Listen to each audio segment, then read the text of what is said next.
We just had a Zoom guest join us all the way from Abuja, Falaka Shobaya. And of course, like I said, we're talking about something very important, personalized learning, of course, which is very key. Yes, we have Falaka Shobaya. Falaka Shobaya, good morning. Good afternoon, rather. Good morning. Oh, good afternoon. It's my pleasure to be You here. look Good amazing. afternoon. Thank you. And you too. Great. Thank you so much for joining despite the data, will I say, the airwaves, having traffic and all of that. As we have road users having traffic, there's also traffic, when it comes to using the internet. But thank you so much for joining us. We do appreciate you. Thank you so Okay, so much for let's just having move me. on straight to what we have. Personalized learning is very important, and of course, talking from the angle as a teacher, that you are a professional teacher, and education is for better use of English. I think it's very good that people understand why it is very, very important. So, gratitude. What's your first question for our guest? Okay, Falake Shubayu, so nice to have you here. So going through your profile, we saw a part where you dived fully into teaching and being an educator during the COVID. So I'm going to ask you this first question. What is personalized learning? What does it mean? What's the in-depth meaning and understanding of personalized learning? Okay. Thank you so much for that question. So basically, personalized learning is just you recognizing your students, first knowing your students, and then when you recognize them in your classroom, you tailor your teaching into different rates, different methods that would like entertain all the different needs of the child. You know that your children are unique. You understand that, oh, my students, these are unique students. This one learns by hands-on. This one needs technology, probably videos to enhance his learning. Oh, this other one needs, maybe you take him outside. He needs to see nature because we have different types of needs for different children. So you recognize that need and then you employ it in your teaching in the classroom, and then you use that to differentiate your learning and make your learning diverse, and then these students begin to achieve higher grades in class, and then they are all moving at the same pace. Both the average learner, the slow learner, the fast learner, they are all moving at the same pace. You carry everyone along. Basically, that's what personalized learning is for me. Thank you. He said that people would have to, how will I put it? People have to, that would help them, give each student the paces of learning now, because I for one could learn very fast. Another person might be learning very fast, but maybe not the means that you're teaching the other student. Now, so in that part, now, how can you encourage or enhance autonomy for each student? Now, learning at their own pace and understanding that they own their own style of learning. They don't have to learn like the other person that, once he's being taught, he can even write the exact same thing on the board, just like verbatim or by words. Now, how do you think this can actually enhance autonomy for every student? Because I believe if they have the power to understand that I own my own kind of learning, like I can learn my own way and still be better, I think it's something everybody should actually, bend towards or adhere to. So you as an educationist, how do you think that can come about? Well, like I said earlier, it involves a lot of activities, but it's not even you as an educator should just know that you are a facilitator, you are a guide, you are not the main, like most, like the traditional classroom where you come to, you are the autonomous, you are the one that knows everything. You just feed the student and they say, oh yes, we've understand. You give them textbook, then they just start writing in their notes. No, you as an educator, you know you are the facilitator, you are the guy. So you let them understand that, oh, you give them research work, you give them project-based work to do. And then your classroom, your environment has to show that this is a personalized class. You should have a stage in your classroom where you have a place for a group learning, where students can learn in groups, collaborate, you group them. You also have a place in your class for individual learning. You can differentiate your students. You try to make him understand that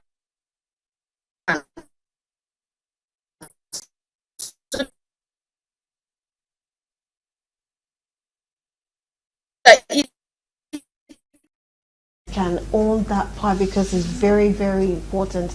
Because I've seen a lot of students who have been in class, and sometimes you think they are not the brainy ones, but you guess what, after school, even when they get to university, because at that point they know how better they can learn, you see they're now getting first class, and you be like, wait, but in secondary in secondary school, primary school, we didn't see you like this, so how did you get to be able to? And they'll start telling you that they had to learn, that this is how I get to learn faster. So we just stay in class and not take any notes. They get home and write the notes themselves. That way helps them to learn, which I think is part of what she's trying to say. Everybody has their own pace. But anyways, we have a commercial break that will be coming very soon. But before that, I just want to ask Gratitude, with the little that she has said, because we already know network is a barrier right now, what is the key thing that you've understood about personalized learning? I feel like personalized learning has two sides of the coin. First off, you're not going to learn at anybody's pace. The reason why it's very good to be on track is because you have to at the end of the day. But not moving in the same pace with others will make you look like you're lagging behind or you have a short form of understanding. Yes, that's one side of it. But the other way, it gives you an avenue to discover yourself, discover what works for you, like what she said, your niche, and how fast or slow or how fast you grasp learning, basically. So I think that's yeah, that's it too. I agree with you. But anyways, while we're that, let's quickly go for our commercial break. And of course, we'll be right back to continue the program with Falake Shobaya. Stay with us, we'll be right back. Okay, welcome back. Yes, you're still watching Women's Corner, and of course, I do not know if we have Falake Shobaya joined us already, but if we do, please, okay, yes, great, she's back. Well, you were trying to really explain about what happened, what happens when you want to enhance, personalized training for students, especially them understanding that they have the freedom to choose the pattern of learning and the progress or the process of learning, which, of course, when they get to choose, it means that you've given them the freedom to be a better person when it comes to learning. So how do you go about it? Midway, I think network happened, so you can pick up from there. Thank you. Okay. So, like I said, you as a teacher, as an educator, you need to recognize that you are a facilitator, you are a guide. You are not autonomous. You you don't know everything. So when you take that first in consideration, it will be easier for you to navigate personalized learning. Secondly, you need to recognize your students. Know your students. How are they supposed to learn? What does this one like? What does this one doesn't like? Then you need to create an environment that welcomes personalized learning. You create an environment. You create, as a teacher, when you walk into a classroom that is personalized, you would know. You would see the seating arrangement. It's usually this round table. You have a round table arrangement where you are encouraging group work. That is firstly. Then you also say there will be a spot whereby there is a place maybe for hands-on activities where they can do hands-on, do work on projects and so on and so forth. Then you will see that there is also a place designed for individualized learning where a student can stay on his own. Probably when you want to differentiate in class, you can put a student there. So as a teacher, you see yourself as a facilitator, as someone who is just guiding you. You are not the one that knows. So you help them. They give you ideas. They bring ideas. So it's a child-centered learning, basically on the child learning with its own pace and the pace in which you want. So two of you joining hands together, you work your curriculum according to what they need, adding technology, digital, because with what is a digital world now, everything being joined together. I think with that you'll be able to achieve the good personalized classroom and learning. Thank you. I'm going to ask the last question. I'm going to take the last question before Gratitude, go on.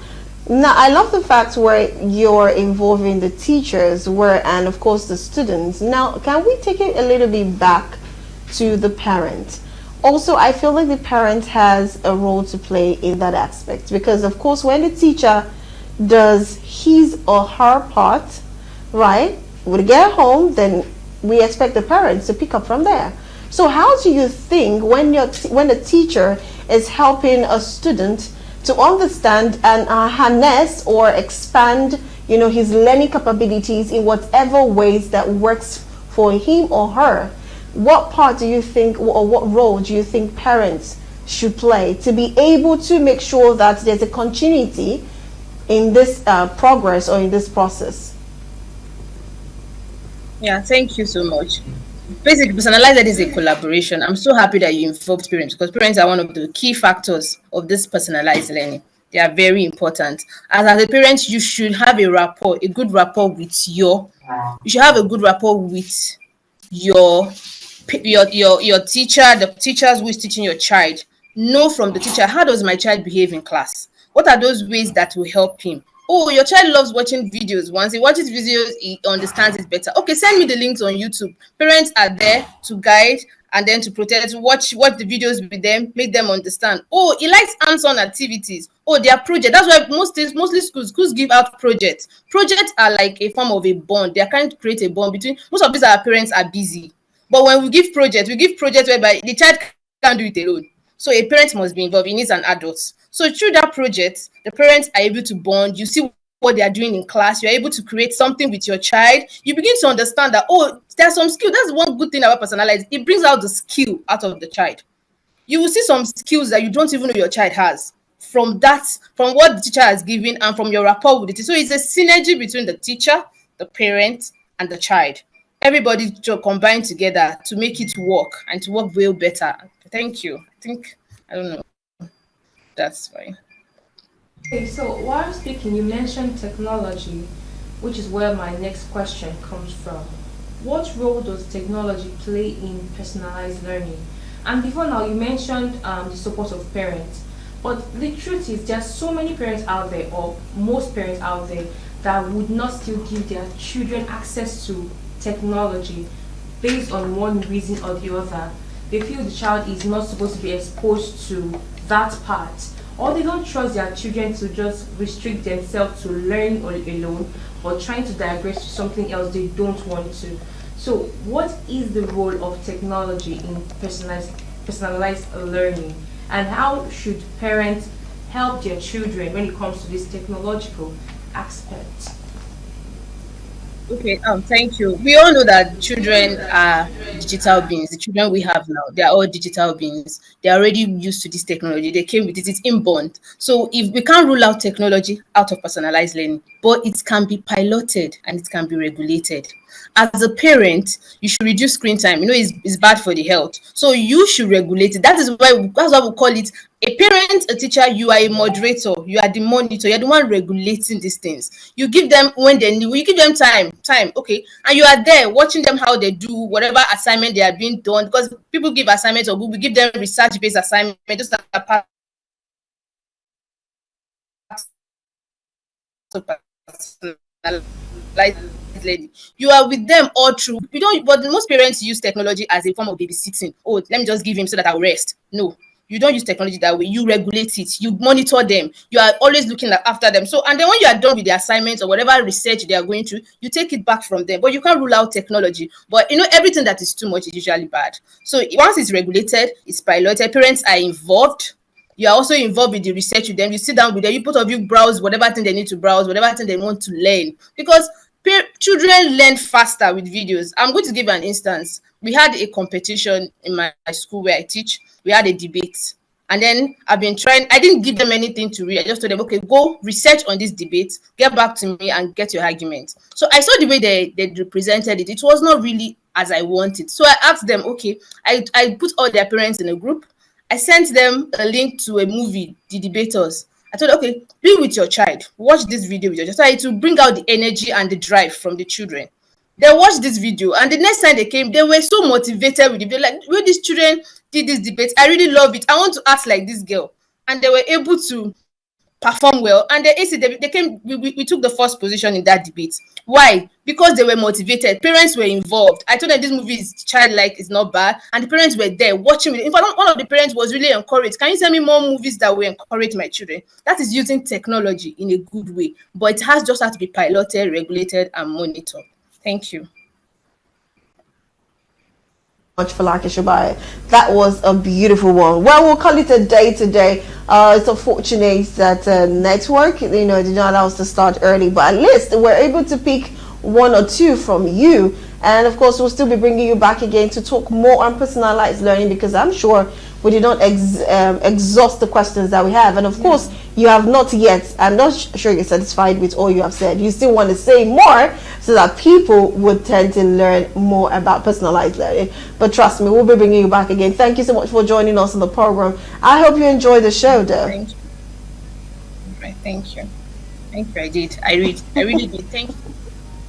All right, thank you so much. Well, one of the two things or three things I understood from all she said is, first, personalized learning increases your understanding, enhances your engagement, and at the same time, it makes you have autonomy in when it comes to your learning experience. Well, we'll call it a day. Today, we'll be joining you pretty soon on The Buzz. What we'll talk about what's trending and buzzing on social media. Remember, you can always be part of the program too. I'll see you pretty soon. My name is Rose Blossom. We have a lovely day for yourself. Bye for now.